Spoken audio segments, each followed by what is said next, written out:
Wanted in China, more male teachers to make boys men. This is an article from the New York Times, and there are quite a number of Chinese cities and names in this, so I'm probably going to mess up some of the pronunciation, but never mind. Fuzhou, China. The history class begins with a lesson on being manly.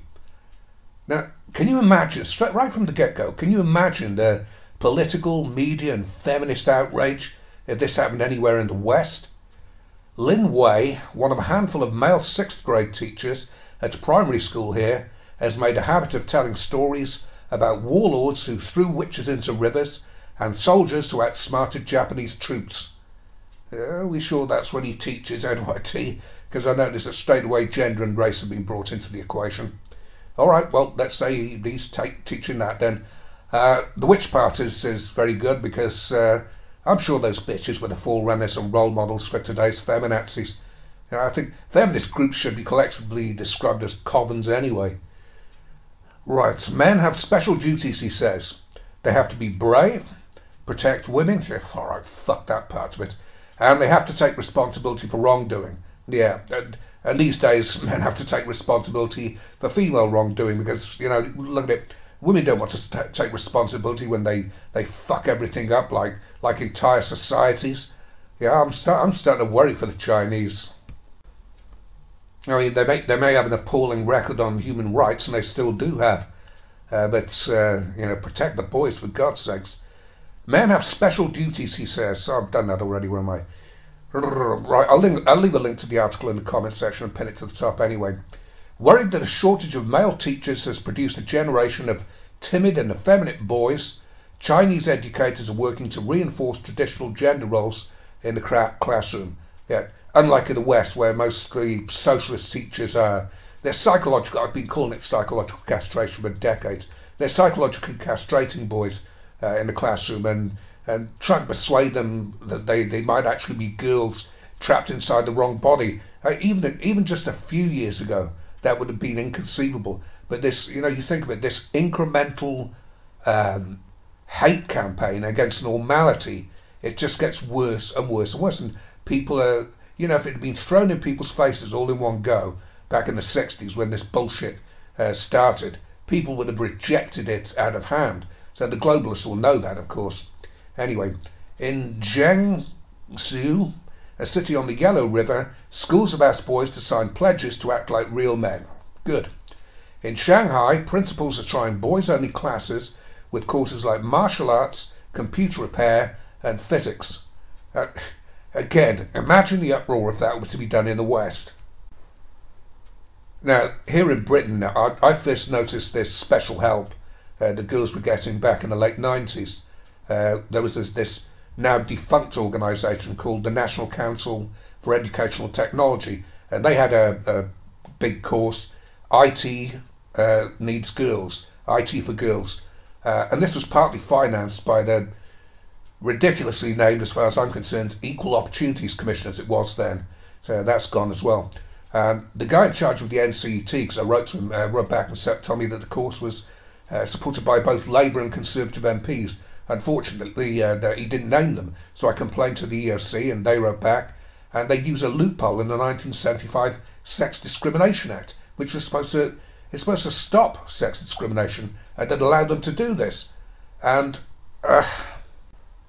even more frustrating was not only did the EOC approve of this course and know all about it, they partially funded it. Both of these organisations were taxpayers. You know, taxpayers funded them.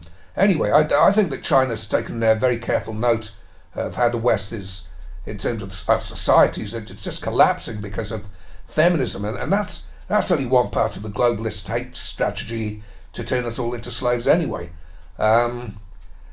So, at least China isn't going to betray this generation of boys, because, you know, one generation of boys in the West has gone already. So in Hangzhou, in eastern China, educators have started a summer camp called West Point Boys, complete with Taekwondo classes and the motto, "We bring out the men in boys." Yeah, I like that. That's great. But, you know, what would people in the West say about that? The people who control our societies now. Boys, how dare they bring out the men in boys? How do they know? Boys haven't even decided which of the loads of these fake gender identities that they want to be seen as. They could identify as non-binary, gender fluid peanut butter, and that the peanut butter one. When I first heard of that, I thought, oh come on, that's bullshit. It's not, and it's actually an accepted gender pronoun. Maybe they could think they're a park bench or a duck-billed fucking platypus, and feminists would go along with it. Anyway, China's at least responding to this sociological catastrophe that feminists in this country, and not just in the Western world as well, it's throughout Africa and India, have been doing quite a lot of research on this recently. It's absolutely everywhere. Educational officials across China are aggressively recruiting male teachers. Well, I think the word positively there, New York Times, not aggressively. And as far as I'm concerned, teaching is one of only 2 areas of society where numerical gender equality should be promoted. We should attempt to achieve it. The family, of course, is one, because children need a positive male role model and a female role model in their family lives. And they also need positive male and female role models in the teaching profession as well, because teachers are acting in loco parentis when they're looking after children. So we need a fair and healthy balance for them, and they're not getting it at this moment. So skipping down the article a bit, some parents worry about their sons' prospects in an uncertain economy, so they are putting their hope in male role models, who they believe imparts lessons in assertiveness, courage, and sacrifice. Well, I'm not sure about the sacrifice thing, providing it's not making sacrifices for women. Now, these are obviously the sensible parents who actually do care about their children. But the article then goes on to say that there has been a backlash, and that parents have accused schools of propagating rigid concepts of masculinity and gender norms. Does that sound like a normal parent to you? Or does that sound like a fucking feminist? Yeah. The clue there is... Hold on. Oh, I've lost my place and mispronounced something. Female educators have denounced efforts to attract more male teachers. Oh, they would, wouldn't they? I mean, they're obviously a huge part of the problem. And in Britain, it's been shown that female teachers undermark boys, and it's been revealed that both boys and girls would prefer to be marked by male teachers. And I'll leave a link to not just this article, which I'll pin in the comment section, but I'll leave a link to an article on that as well, which was published in the British Independent. And speaking of links, I might take down my last video. I'm not sure. I attacked a Mail Online article that was claiming that women prefer to sleep with dogs, and the author didn't say where he got his research from, so I gave him a real blasting. But I've since found where he did get it from, I'm pretty sure, because there was another article in the Mail Online today about the same bloody subject of women preferring to, or getting a better night's sleep if they sleep with dogs. So I might take it down and do another one. I don't know. Anyway, this particular article in the New York Times is quite long, so I'm not going to cover all of it. We have more intuitive sense of children's needs, said Li Yu, a teacher in Fuzhou. By we, of course, she means women. It isn't the responsibility of schools to teach boys to be good boys. It's the responsibility of the parents. See, straight away there. And this is why this is one of the big reasons we need more male teachers, because of the refusal of female teachers to take responsibility for how children end up. They may not be solely responsible for it, but when it comes to education, surely they're hugely responsible. You see the total abdication of responsibility there. Absolutely disgraceful. Thankfully, anyway, on the bright side, Chinese education officials, for the most part, appear to disagree. Well, thank God for that. Shanghai No. 8 Senior High School began an all-boys program for 60 students in 2012 with the goal of reviving the masculinity of its male students. See, this indicates that masculinity has been undermined in China. Question is, by who? Who is it? The westernization of countries? Because as soon as countries are westernized, like South Korea and Japan, for example, women become completely divorce happy, just like Western women. and they're fast becoming that way in China. Divorce rates have skyrocketed in recent years. You can check that out online. And fathers' families play a huge part in this.